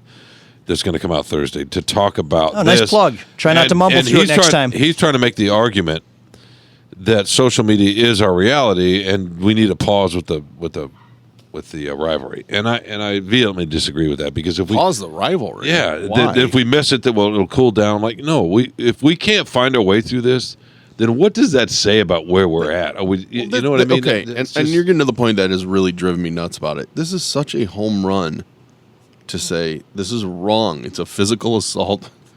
Period. And it doesn't represent state. It hadn't happened before, right? It doesn't. Instead, it's this pile-on of list of grievances that each individual has against Harbaugh, the university, the football team. No, we didn't even get to why Michigan ignores everything that happened with Dr. Anderson, the other way too, Mark. and in fairness, Harbaugh. It does. I've seen plenty of Michigan people this last week going way too far, saying those. I got an email earlier right before I got on the show saying the coach is a thug, the whole player is thugs. It's a thug program, which is of course is a loaded word, obviously. Well, it's bullshit from a lot of Michigan people, and a lot of it on social media too. That's why I don't like ML painting the whole fan base as being that way. Here's what you did. Here's the difference. Okay, there is no difference when you're the person who claims to be superior it's easier to say this is just all in fun when it's really obnoxious and offensive. Just like somebody trying and the Spartan fans. Honestly, it sounds like a little bit of an inferiority complex for some reason. I don't understand that. I don't think we're running around acting like we're more important or anything. I just don't. Oh, I beg to differ. And actually, you know what? It might not be Wolverine students and alumni who are doing it, although I heard plenty of it chanted in the stadium. There's a lot of people who have nothing to do with Michigan who act as if they turned down Harvard to go to Michigan. They graduated in 2 years with a PhD, and so everybody else is a piece of shit. I'll just tell you what, if you want to walk up to me and say, little brother, you better hope that you got some quick feet, because I'm going to slap your ass. But that's not really how. That's not how people talk, though, is it? Right? And you don't think that's ridiculous? Of course, it's ridiculous. I think there are a lot of cowards who say a lot of cheap shit. So you think Jamon Green's probably said that to him, and so that was okay? So you're really going to punch somebody if they say "little brother" to you? The dumbest thing I've ever heard. If somebody comes up to me and says that to me, they should be prepared for the they shouldn't. The whirlwind. No, they shouldn't. That's not how we structure our society. You're on notice. That is not how we structure our society. No, they should not. I guess we see it differently. Is that what you touch your kids? Oh, somebody says something mean to you. Where's the line? What are we allowed to say? Like what's allowed to be said before we get slapped? What's the line? Well, we could do some trial and error. I mean, you guys want to try some stuff out? Earlier, you refer to it as street justice. So if that happened on the street and someone shot him, is that okay? I mean, what is the okay response in your mind? Oh, I didn't know Mark was from the streets. No, he called it street justice. I know, that's right. Apparently knows a lot about it. Sean knows my whole story. He's gotten it wrong so many times. He's just triangulating until he gets it. You would learn that in the White Mountains? But where I lived when I was 25. Yeah, that's what I'm saying. Where's this coming from? That's where I was raised. Why don't you go steal a moped in Thailand? Say I know more about your background than you know about mine. Well, then you would know. Because I listen. You would know. Because I listen. You would know it was Japan. I don't sit there and look at my phone and that it was Japan and not Thailand. But I'm sure to you, all those countries over there. So now I'm a racist. Okay, there we go. Sino relations, not one of the things I studied at Michigan State, but I understand. I thought you said you listened. So you don't. That's all right. Well, I listen, but I have to. I'm gonna offer. I can only listen to a certain part because if I listen to all of it, my brain will turn to garbage. Let's have a peace offering here. But the point. I hand the FAP lube to you, and then we're gonna shake. We're gonna put some on our hands, and we're gonna shake hands like a gangster, kind of a spit. So shake. Here's some behind the scenes stuff on the podcast. We're trying to appeal to national advertisers, and there's a platform that we use, and you can classify your show as clean or explicit. And I said to the guy, well, sometimes we drop an F-bomb or two, but it's pretty much clean. There's some curse. He said, just put it down as clean. Now, I didn't tell Sean about this, but the first thing he does when he gets on the mic is, there's an auto-suck device. And I'm sitting there thinking, maybe I didn't use that word. I did not use that word. You said fellatio, trying to keep it classy. Maybe I need to change it to explicit. But let me be explicit. My problem with this whole incident is what the Spartans did shouldn't have been done. I don't. So why leave it there. Why don't does say it anything stop else. there? Yeah, don't say anything else. Because it's being turned into this massive crisis that nobody can get beyond. Let's investigate. No, it's not. Oh, yes, it is. Where are you? In reality? No, you're not in real life. You're in the press box and you're writing a column from your hot tub. How's this going to change? Next year it's going to be fine. In fact, I will probably next have some year's kind of gonna gesture. be worse. You got guys tearing up the field. You got guys. When you guys get a president eventually, and you settle down up there at the top, the Michigan's. Oh yeah, I guess Michigan just lose a president. You're right. No, that's not what I'm saying. It's a picture of stability. When you have your no, it's not that. When you figure out who that leadership is, Michigan just got theirs. They're going to have some exchanges. There's going to be some handshakes. There'll be something. That's what happened when Clemson and South Carolina went at it about 15 years ago. The next year, they all got together in middle field, shook hands. They've been fine ever since. This is actually, if anything, a nice little reset. A year is a long time. It will be just fine next year. In fact, I think the temperature will be a little bit lowered. No, boy, I'll tell you, that's just human nature. That's how this works. That's the wrongest of all the takes I've heard. But I'll just say this. That's how it works. There's example after example you after example. You don't sit in the stands. You're a press guy. You're friggin' 10,000 feet above all this shit. I've been in these stands. You're in the locker rooms. You're in the press room. You are not in the stands. You're not at the tailgates. You came to this tailgate. It was a drive-by. You are not eye to eye, face to face, shoulder to shoulder with the other fans. I walked through it. I've been in it you walked several years. It briskly I've done from your stories hanging out in spots. hours. Not you. I've done stories of hours and hours of being in these tailgates. Only Go the back peop- 20 only the years. people- But just to review the wait. food. Only the people at the games are allowed to have an opinion on it. These are the most behaved people. Usually the people in the state, well, they're drunk, but No, so here I think we may have found some common ground here. The way people interact face to face as opposed on social media, exactly, night and day. And while 100,000 people might yell "Little Brother," one-on-one they don't. That's the And point. I'd like to see some more of Jesus. that. No, that's not the point. that is That's the point. not the. Well, that's your point. No, that's the That reality. and the one on your head. That's the reality. Don't give me your reality and try and say it's not the my reality. That is so arrogant. That is It's so not my detached. reality. No, you Mark, how do you wanna- get along with wanna be Spartans this, in your life? You want to be this non-judgmental guy, but you got a God Mark. complex like nobody I know, and then you tell the rest of us that we have one. No, I'm just pushing back on your Jesus. Mark, how do you get along with the Spartans in your life? There you go. You call me. In what regard? What do you mean? I get along with them just fine. Exactly. I think they're wrong with a lot of the takes on what happened Saturday. I just do. But by and large, you're fine, right? Most Me? people are. Yeah, So is so are you. So let me recap. Because I think if someone comes up to me and says something stupid, I can brush it off, and maybe that's just from having thick skin of being adult? on the air and getting a lot of shit, and just go, okay, great, cool, whatever. I get a lot of shit too, but there's some shit you don't say to me. So here's the thing.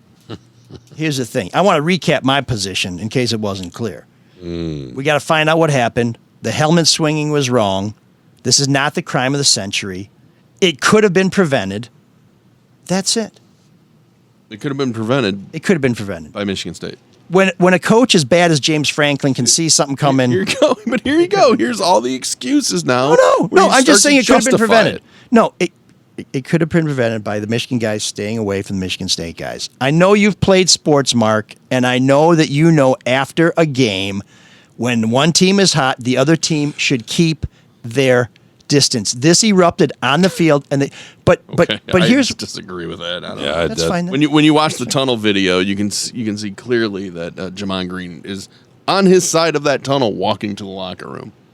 So it's his fault because Michigan State's not going to their locker room. Okay. And I guess they should put a rope up because that would have stopped it. Because that was another one I heard at Spartan Stadium. There's a rope. Like a golf. No. Last time we did something like that, we almost clotheslined Devin Bush. I mean, goddamn, we don't want to get accused of lynching somebody. Yeah, and that was ridiculous too. And then he kicks. Michigan that is I have very no disrespectful, and Spartans are sick of it. It's a motivation for us, and it's also learn how to react. Then I don't know what else to tell you. Well, I think you're going to see reaction next year. So here's the thing: just like there It'll was a be fine reaction, next year. just like there was a reaction to Mike Hart. That's what I'm saying. Just like there was a reaction to Mike Hart.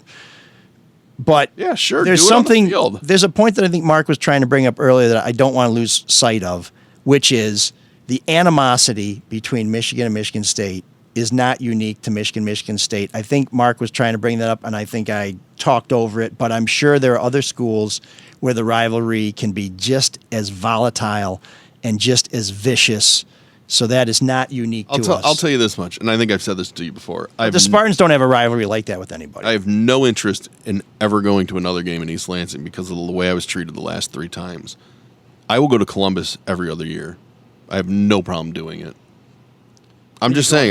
There was a different. And believe me, plenty of shit yelled at me at Columbus, but then they kind of respect you in a weird sort of way. And maybe it's because there's a bigger distance. Usually, I've heard the reverse of that. Because Columbus hates Michigan Sean, more than Michigan hates Columbus. I've heard that too. But I'm just saying, my experience. This is just one person. The last 3 years. I mean, the last 3 games you've gone. 3 times, and I'm just like, I don't. The rivalry has changed a little bit. It's a no-win Antonio situation. changed a little bit because they started winning. Because they won, yeah. And they won, and that changed the power dynamic, and that is a good thing. I have no problem. I mean, Sure. yeah, I want to win. Of course, I want to win.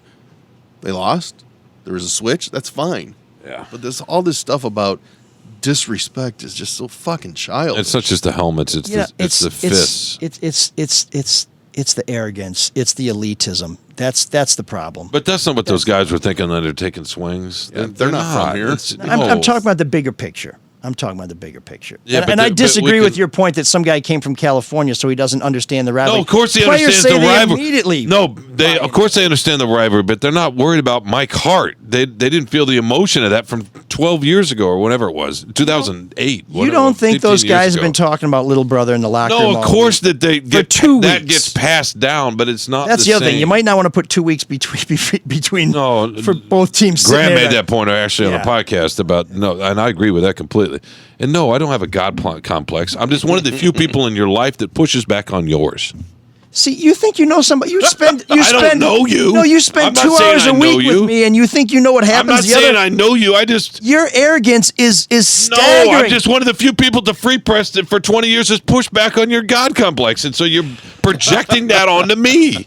So that's why he's laughing. So you work out of the stadium. You show up at the Free Press every once in a while when we have a buffet or an expense check, and you think you know who I work with. You think you know how I spend the other 166 hours of my week because you spend 2 hours here.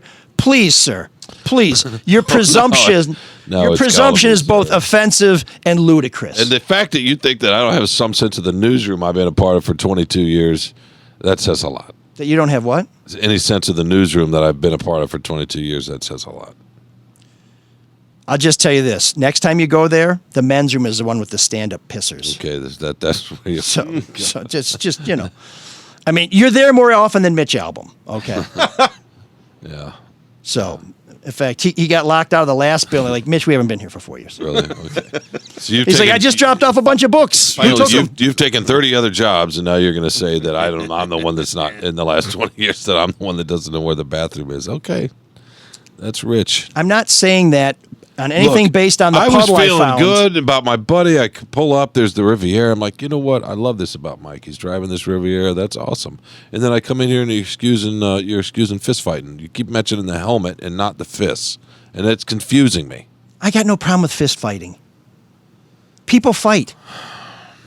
Really? That's the way it works. Now, 110 on 2 bitches, I don't think that's fair. You just let me know where the line is. Yeah.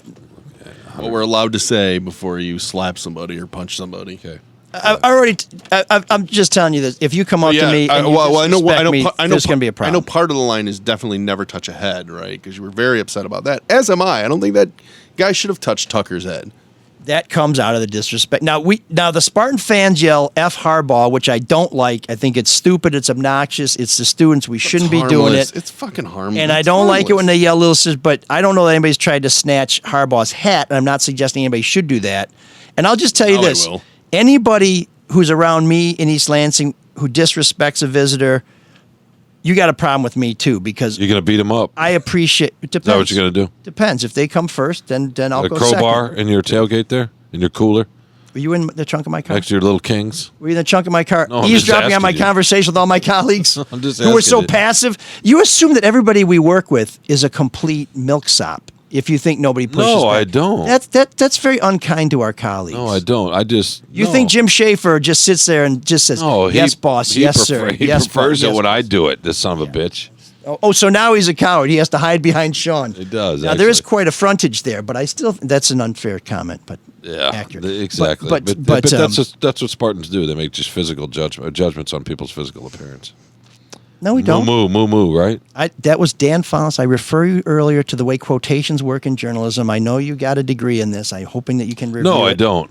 You don't? No. Well, maybe I guess I do. I don't know. Well, thanks for being definitive. So how is it you know so much about my life, but you can't even remember what degree you got? I'm not saying I know anything about your life. I don't know anything about your life. I know that you can't grow beard, and other than that, you drive a Riviera. We're going to run the tape back, but the thing is, you should be respectful of the other team. It's great if you want to yell, stuff at them like you suck or whatever. I mean, we need to know what the right thing is to yell, because apparently you can't say little brother. Or else not to me. Maybe other people are cool with it, but don't say it to me. Sorry, that's childish. If you treat me without respect or you treat me disrespectfully, the consequences may surprise you. It's not a character assassination. It's just they won 4 out of every 5 for 20 years. That's all that was.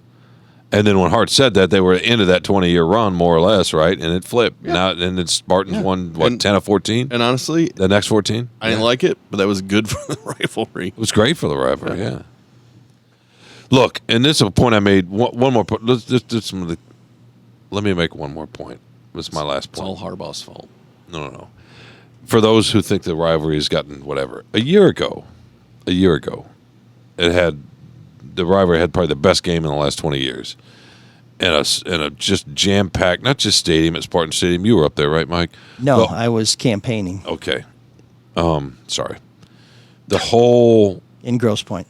The whole area around the stadium and out into the neighborhoods, and it was Michigan State folks everywhere. People just had come to that game because they were in both my limousine. They were both undefeated. I mean, it was a bunch fabulous of yes men. atmosphere. Were you up there, Mark? No. He would not go to East Lansing. No desire to. And nothing happened other than No a win great situation. game, and was you didn't know who was going to win. So just last year we saw what the best of this rivalry can be. It did not change overnight. It's still fine. It'll be fine next year. That's it. Well, let it be written, let it be so. Yeah, that's it. It'll be fine. Just like Ohio State and Michigan, right? There's a lot of hatred there. There's a lot of jawing back and forth. But what's the Michigan worst? people would argue, though, that in Columbus, and I've actually, How many Michigan people do you hear saying, don't wear your blue and yellow in Columbus? No, it's totally true. Your car's going to get trashed. You're going to have your license plate. I took Jake and Sam. I just told you I don't have that problem. When Jake and Sam are like 6 I've or never 7. had that problem in I was down there the week Bo died. That was the undefeated year. It's the most amazing sports game. I was I've ever down there been for to. the whole week, and Ann and the boy, and they were little. Ann and the boys came down for a couple of days at the end of it, and they were there on game day, and I was trying to get them to the car so they could come back. And I remember that night after the game, after deadline, Ann called me when she got back to Michigan, and she said, "I'll never go down there again." Just the way people talked to her and the kids, Really? and they did not dress in blue, amazing blue at all. They were neutral, but because they were neutral, a lot of folks assumed that meant they were from Michigan. And she said it was she said it felt like anarchy a little bit, like the tinge of, and that's different from anything. And I felt that a few times in Columbus. I've never felt that in East Lansing ever. I've never felt that in Columbus, but usually when the Spartans come to Columbus, they feel like it's going to be a pretty good day. And I've been there for Michigan State and Columbus too. It's not the same feeling as it is when Michigan's there. They hate Michigan more than Michigan hates them. That's for sure. Well, what You know else why? is To your Ohio State? point. Because it's a cow school. To your point, it's They're a because they bunch of think Michigan hayseeds. looks down on Ohio State. Yeah, that's the same thing. It's not because Michigan does, and that's their right and that's Stop their saying privilege. Okay. But I mean, but I'm it just is kind saying. of true, Mark. But No, that's every single Michigan person does. No, not every I'm not single saying every Michigan single, person. but okay. Well. Are we done? Yeah, we are. We're brothers. We're brothers. Right? We're siblings. We're family. Yeah, like Arnold and Danny DeVito. That's okay. They got along They were in the twins. end. They got along in the end. Did they? Yeah, didn't they? I don't remember. Yeah. Come on. I'd rather watch Raw Deal if I'm going to do an old Arnold movie. Speaking of Raw. So anyways, that's room 7609. Don't bring that up again. We appreciate your suggestions for our new wave music segment, which, believe it or not, was what we just concluded. I'd like to give James Franklin the last word, but I think what we're going to do is we're just going to go and thank those of you who have donated in the past. And I say in the past because nobody donated last week. Perhaps this is why. If you would like to support us, you can go to mlsolvedetroit@gmail.com.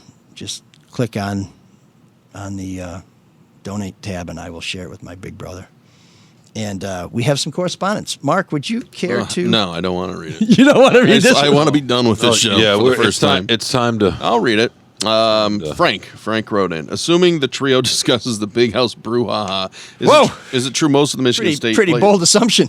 Is it true most of the Michigan State players involved are from the transfer portal? ? I think Shawn addressed No, that. I think one was of the four. As in $95 million Mel is trying to shortcut his way to success with questionable mercenaries and it's backfiring. I disagree with Yeah, that that's statement. Shea that's Patterson a is not a loaded transfer. The statement. senator from loaded Michigan is statement not a transfer. Every school gets them. Rented players who Mercenaries. really don't give a damn about Michigan State. Mel purposely. That may be true. Oh, I hate here, well, to here say. you go. And Mel purposely has not suspended a star linebacker involved. What do you make of that, Sean? Well, there's in the footage. It's hard to tell. It's not definitive. But Jacoby Windman, the linebacker, who's arguably their A best mercenary from Las Vegas. Yeah, one of their guys from Doesn't Nevada, care one of about their anybody. best defensive players. He's clearly involved in some way. It's hard to say is he pulling back, is he swinging. Some people think he is. So it's probably. But the footage that shows that it wasn't released till yesterday was the ABC tunnel cam. Yeah. And so when Tucker had made the original suspensions, he didn't have access to that footage. That's so fair. Maybe, who knows? That's fair. Do Sean and ML put any blame on Mel for his unhinged behavior on the sideline all game and repeated profanities we could all see on TV? I didn't see that, but I think coaches curse. So yeah, I mean, I think of Brian Kelly immediately, and I don't like Brian Kelly. I think he's kind of an ass. I'll tell you, as someone who's in the stands, I don't think Tucker's anything like Brian Kelly. No, I don't think that has anything to do with it. So I didn't see it, but he couldn't have been thinking or doing anything worse than I was in the stands watching that game in the second half. Because in the first half, it was up for grabs. Yeah, sure. As Eli would agree, right, Eli? That's right. Go with that. The guy honestly, and Eli knows what he sees because he's had LASIK. He didn't really agree. So he goes on and kind of feels like he's being kind of amateurish, and blah blah blah. ML lives in the Spartan echo chamber, so I'm sure he'll disagree and probably doubled his annual gift after the gang beatings. I resent he wrote I jest. I resent the reference to gangs, but I did. He's totally fucking with them. I did just make a hefty donation to the university. Is that it? Am I reading today, or is that it? No. So I know we're gone long, but I have to get into this because no, you don't. There's Isabella, who seems to be a good writer, if facts are not an issue, has written another manifesto here that I have to address because we have an election coming up next week, a week from today, and I think Isabella is a case study in the sort of unhinged, undisciplined, warped minds that seem to be so prevalent in our society today. What the lover that broke into Pelosi's house? She didn't even get to that. I think she wrote this before then. That take these little incidents, sometimes facts, sometimes conflated, and turn them into a great big conspiracy, as if the world was just a Rubik's Cube, and there's somebody trying to get all the colors on the different sides. So she says, blah, blah, blah. She clears up something that was mentioned in her letter last week, which Mark was kind enough to read. Oh, did I mess it up? No. Okay. That was a feat to get through that. She suggested that my kids went to a private school and said, here she clarifies, she says it was Liggett, which is University of Liggett School in Grosse Pointe Woods. She says Liggett's website states tuition is $33,000 a year for each child. It is one of the most elite day schools in the state. My kids didn't go to Liggett. My kids went to Regina, which is a Catholic girls' school. We are Catholic, they are girls, so I thought that was appropriate. But she's trying to say that my kids went to this cake eater school to help make her other points. So again, she starts off with a completely faulty premise. You and your wife are the most prominent senior journalists in the state. Try telling that to Shawn. You're not the low-caste, blue-collar outsider you frame yourself as. Try telling that to Shawn. A self-described miser, okay, guilty as charged, doesn't send your children to Liggett, which I didn't, unless you're a striver eager to orbit the political and business ruling class, which I'm not. You pretend to be on guard against. Just to recap quickly, among the people who supported folks who didn't want me to get into City Hall were Dan Gilbert. So if I'm cozying up to the political and business elite, I wouldn't have run. And I exposed how they supported Kwame Kilpatrick, cue the bell, when he was in office, because I actually stand up against the powerful and the misbegotten. We don't have to get into my blue-collar roots. My grandparents were wonderful. They made our life better than it ever would have been. And my mom, who raised my brother and I on her own, with some help from the man who became my stepdad, is a living saint and made me the man I am today.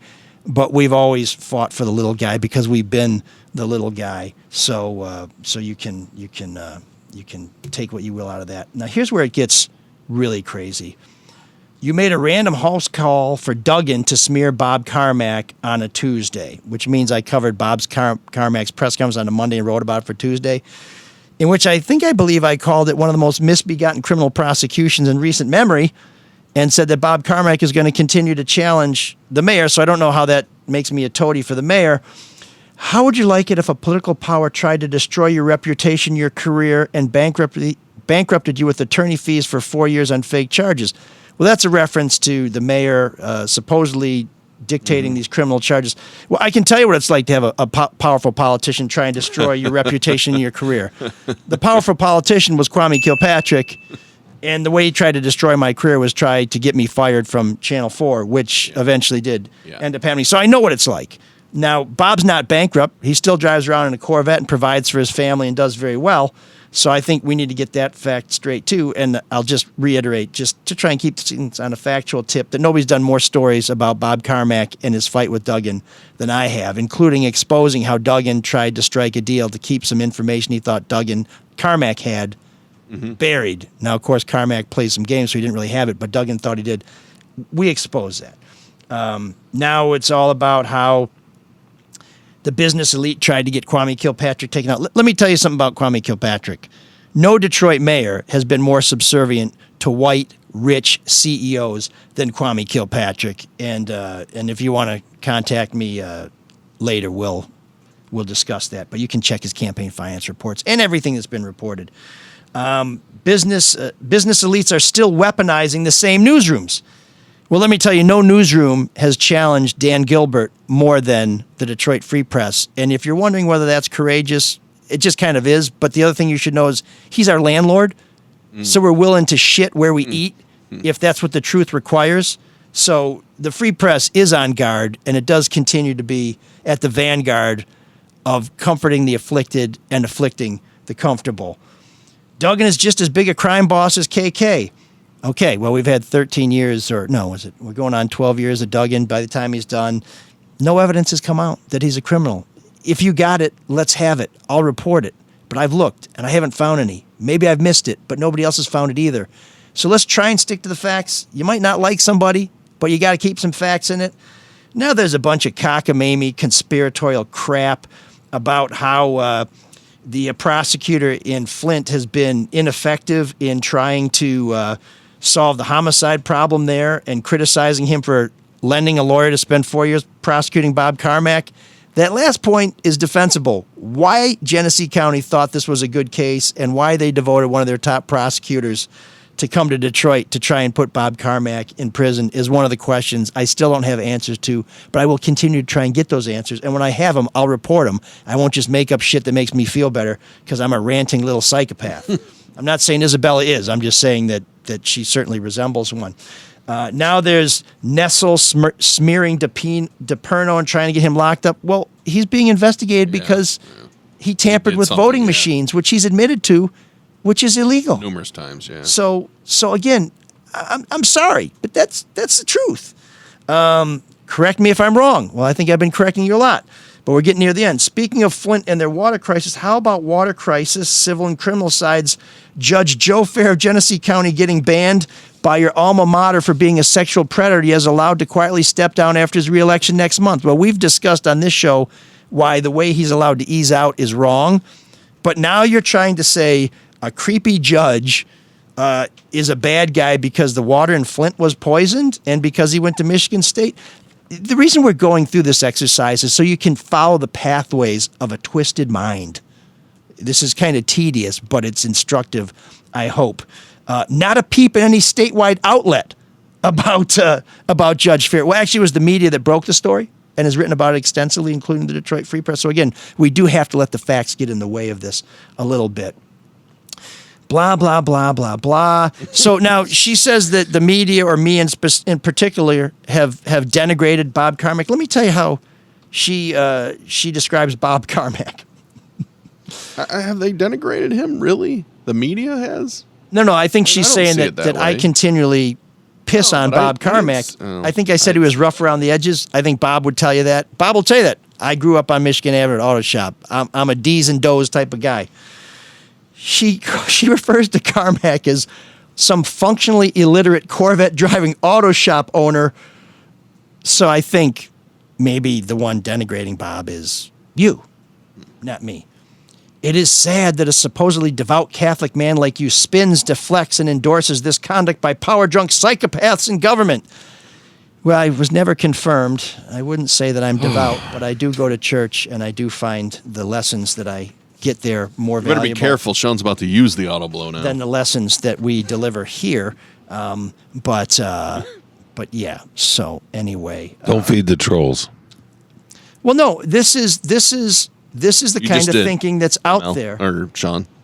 This is the kind of thinking. No, I think I've fed the trolls by letting people know you really get to me when you use a little brother thing, which is going to play. Oh, so you guys are insecure. No, it's just I just think it's shitty, and I don't like elitists, and I think it's an elitist thing, and I will always fight elitists, contrary to what Isabella may think. Oh, it tied all together so nicely there.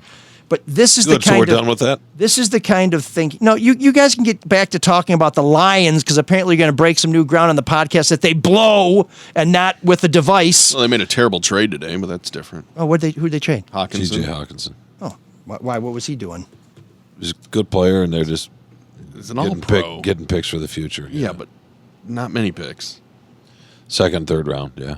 Just like the Tigers. No, we don't need to talk about the Lions. Just like the Tigers traded players to get great picks. That worked out beautifully. Yeah, there's got to be more at play here. I don't know. It's a total. I think Eli referenced the last great GM, Bill LaJoy. Although Dombrowski's in the World Series, he seems to do okay. Why did we get rid of that knucklehead? That was a good move. There's plenty. Yeah. Oh. Well, go ahead, Sean. You can explain why. He was good when he was here. Fucking great. You know what I remember is how upset people were with him when he was here. It was unbelievable. And calling me a shill for the Tigers, they would get so angry. I'm like, what do you want? You're in the World Series twice. You've won the division 4 times. What do you want? I know you want to win the World Series, but don't act like he's not a good GM. It's very hard to win a championship. Exactly. Anyway, and he wins everywhere he goes. Yeah, absolutely. Florida, Detroit, Montreal, Boston. Montreal. And built a good young team when he was there. Yeah, with the Phillies. But the reason why we go through this with Isabella is not to make fun of her, even though she's very worthy of mockery. No, we're not going to make fun of Isabella. And derision and subjugation to logic, but because a lot of people today are thinking like this, where they take little turds and try and build this wall. It's. We can't do this anymore, folks. We got to move on. And I know that you guys. That's what I tried to write today about Michigan State. Yeah, that we. Well, of course, that was wrong. But no. But we're not going to pause the rival. We're not. No, we're going to figure out how to. Of course, this is one of the greatest weekends. We're moving to neutral site. No neutral site. That's dumb. No, that's fun. And there's a couple of rivalries in the South that do neutral site. And it's fun. It's great. The Oklahoma, Texas, and Dallas. Georgia, Florida, in Jacksonville, the world's largest cocktail party, they call it. Mm-hmm. Well, and it's really fun. Both games are great. I'll tell you who should not want to have the game at a neutral site is the Spartans, because every other year they get 40,000 more tickets that they get a slice of. I mean, 110,000 people in that stadium. Yeah, exactly. Michigan Stadium, it ain't the Rose Bowl. Sorry, Wolverines, but it is a amazing venue. Oh, it's fabulous. And I say that as someone who loves Spartan Stadium, but it ain't the big house, okay? We don't need... Those trips to Ann Arbor are a lot of fun, and I have a ton of friends who are Wolverines, and that's the point. We should go from place... Now, it just means I'm a bigger man than Mark. We won't go to Eastlands. Yeah, Mark's going to go back to Eastlands. No, he won't. Yeah, you are. No Come desire. on. Yeah, you do. Come on, man. Why? Don't be like that. Situation. Don't be like that. Come on. I did. I had 3 chances, and it's done. No, nobody messed with you. Okay. But the rivalry must continue, and I guess let's not get carried away with everything that happened last weekend, except for the first half, which we should get excited about because Michigan State really looked great. All right, where's great? Okay. What are we talking about? What's the guy's name? When you expect them to get the shit kicked out of Mark, the fact what's the guy's name? Carlos, take us out. Yeah. What's the guy's Donde es Carlos? Vámonos, Carlos. Can you dig that? Can you dig it? Can you dig it? I want all of you to get up out of your chairs. I want you to get up right now and go to the window, open it, and stick your head out and yell, I'm as mad as Sean, and I'm not going to take this anymore. Things have got to change. How many stations does this go out? You've got to get mad. 67. You've got to say, I want you to get up right now. Go to your window, stick your head out, and yell, I'm as mad as Sean. I'm not going to take this anymore. Are they yelling at... Are they yelling at Ann Arbor? Ted? I'm mad as hell. I'm not going to take it anymore.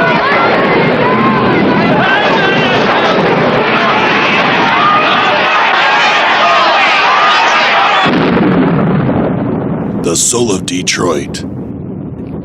Podcasting will never be the same.